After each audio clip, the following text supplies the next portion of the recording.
Pomedipi, pomedipi, nari no ayete. Pomedipi, pomedipi, nari no ayete. Metepe mambo, ete bomu, metepe mambo, ete bomu, ne metepe medipi mambo, ete bomu, ne metepe mambo. Para a antropologia, a religião e a magia são fenômenos próximos, porém distintos um do outro, né? E particularmente bem mais complexo e mais amplo do que o senso comum costuma atribuir.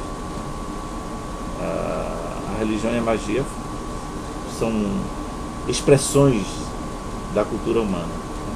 É um tipo particular da expressão humana, um simbolismo particular, né? E lida com questões metafísicas, né? Com a transcendência, com aspectos intangíveis da existência, né? Digamos assim.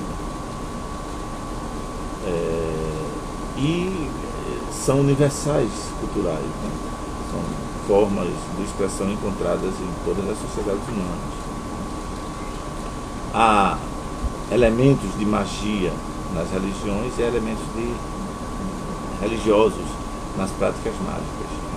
Mas elas se distinguem fundamentalmente porque a religião, por exemplo, é um fenômeno coletivo, né? Necessariamente coletivo. Não há religião individual, não há culto religioso de uma única pessoa.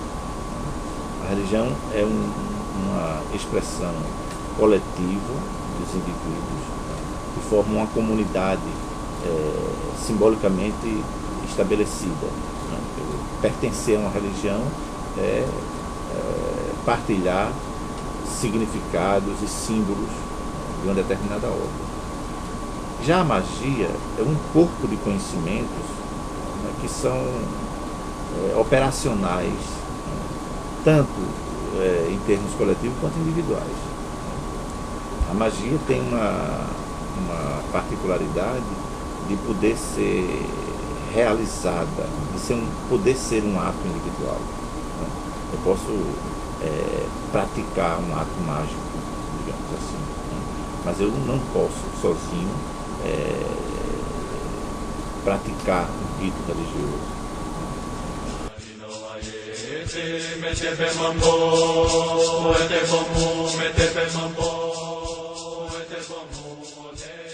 O curanderismo, sim, ela existe, né? E ela tem os seus canais de legitimidade, né? E, na verdade, nós devemos ver o direito como um aspecto da cultura de uma sociedade, né? E, como tal, o direito carrega, né, os pressupostos da civilização em que ele é praticado.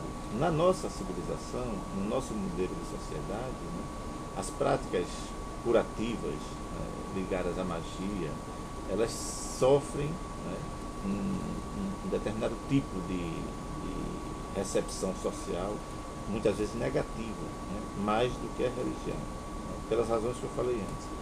O componente transcendental da religião, né, o componente metafísico da religião, ele também existe na magia, né? A magia pressupõe crenças na eficácia, né, dos elementos que a compõem, né, dos ritos que são necessários.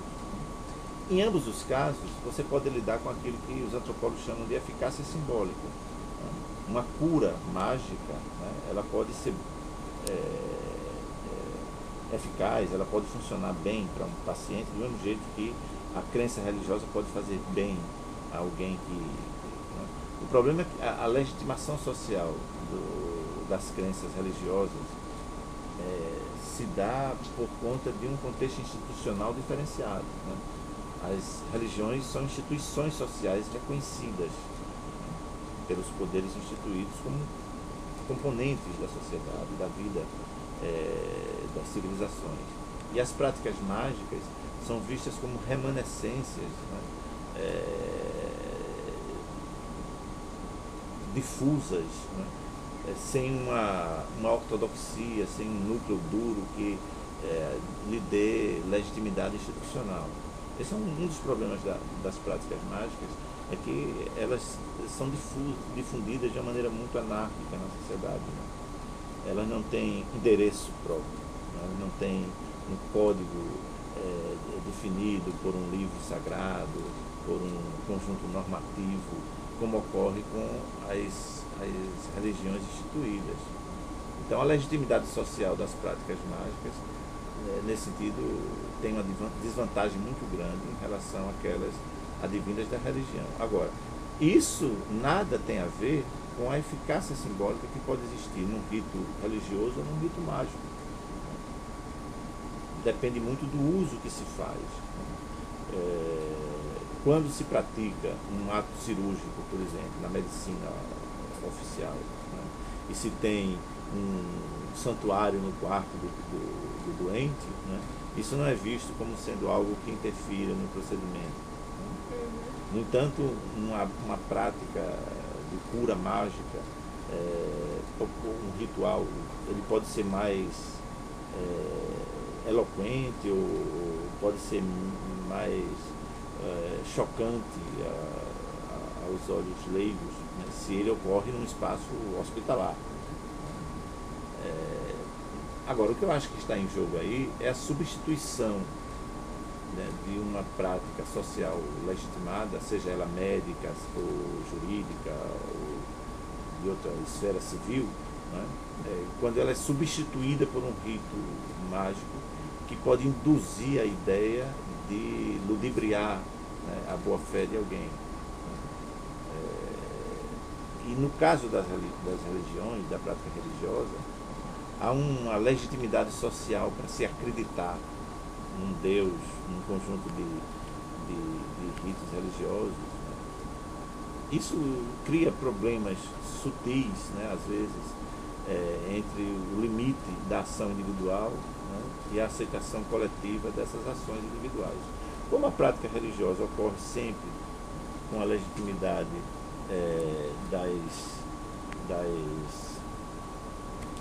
das expectativas, né, socialmente institucionalizadas, aceitas como legítimas, né, não cabe muito facilmente uma crítica. Né? Mas às vezes cabe sim, quando a gente pensa em situações limites. Você tem caso de religiões que não aceitam transfusão sanguínea, né, práticas religiosas que condenam tal ou tal procedimento, que a sociedade civil largamente pratica, e isso pode criar algum conflito jurídico. Né? No caso específico das práticas curativas, os atributos de bruxaria, de feitiçaria, né, já denotam a valoração social negativa que essas práticas têm. Né? E o direito, como ele se baseia, né, em valores que são correntes numa época e numa sociedade, né, ele acaba absorvendo isso como elementos que podem ser considerados válidos na hora de uma argumentação do tipo jurídico.